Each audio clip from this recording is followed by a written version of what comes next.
Avui verem a l'Escobidú. Divendres es va celebrar la primera sessió d'autocine de Vallirana, que es va ubicar al polígon industrial de Campronera.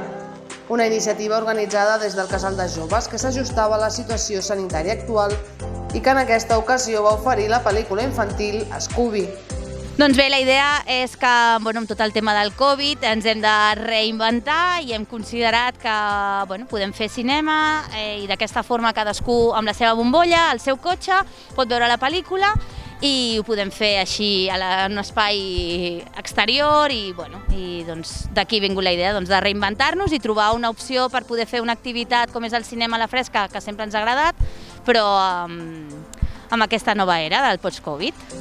Les invitacions es van esgotar en només 2 dies i es va comptar finalment amb 55 famílies que van gaudir de la pel·lícula a través de l'emissora de ràdio.